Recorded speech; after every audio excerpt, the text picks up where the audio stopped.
Iran যেন এক নতুন ভোরে জেগে উঠেছিল। ১৯৭৯ সালের এই দিনটি শুধু ইতিহাসের পৃষ্ঠা নয়, যেন এক বিস্ফোরিত চেতনাপট, যেখানে ইরানের প্রথম ধর্মীয় নেতা আয়াতুল্লাহ রুহুল্লাহ খোমেনির কণ্ঠে প্রতিধ্বনিত হয়েছিল ইসলামের মহাকাব্যিক পুনর্জন্ম।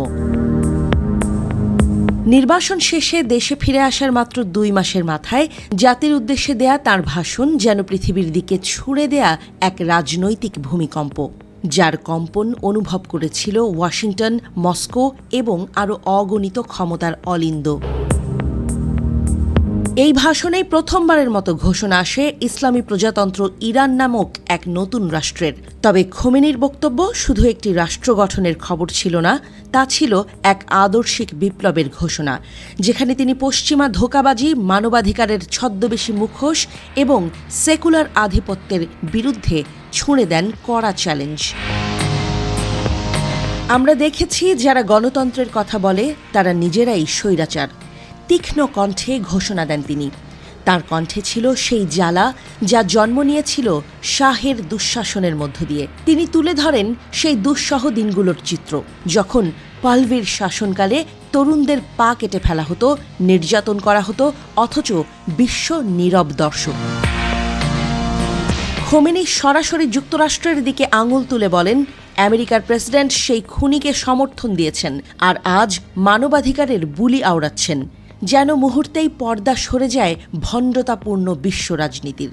এই ভাষণে খোমেনি একজন নেতা নন, হয়ে ওঠেন সত্যের ফেরিওয়ালা। ভাষণের প্রেক্ষাপট ছিল সদ্য সম্পন্ন হওয়া গণভোট, যেখানে ৯৮.২% মানুষ ইসলামী প্রজাতন্ত্রের পক্ষে ভোট দেয়।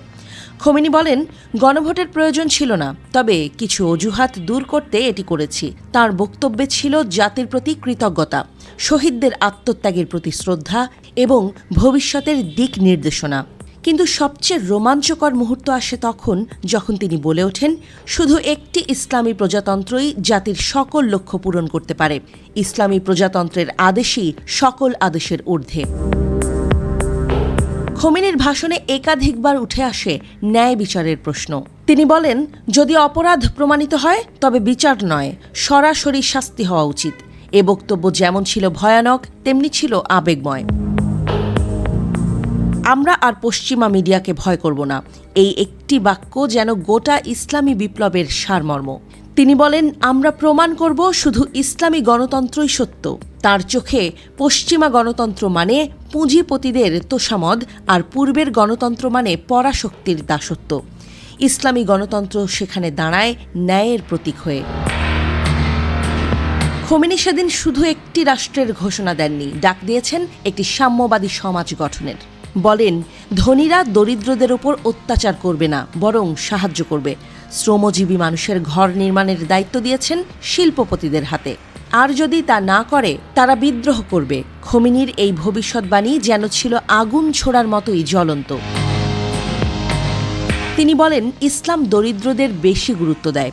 এক রাশ ভালোবাসায় কিন্তু তীব্র দৃঢ়তায় তিনি প্রতিশ্রুতি দেন, ইসলাম চাকরি দেবে, ঘর দেবে, সম্মান দেবে। ভাষণের একেবারে শেষে তার কণ্ঠে শোনা যায় এক অন্তর্গত আহ্বান। তিনি বলেন, আমি আশা করি সব ইসলামী জাতি ঐক্যবদ্ধ হবে এবং শয়তানদের হাত নিজেদের দেশ থেকে কেটে ফেলবে।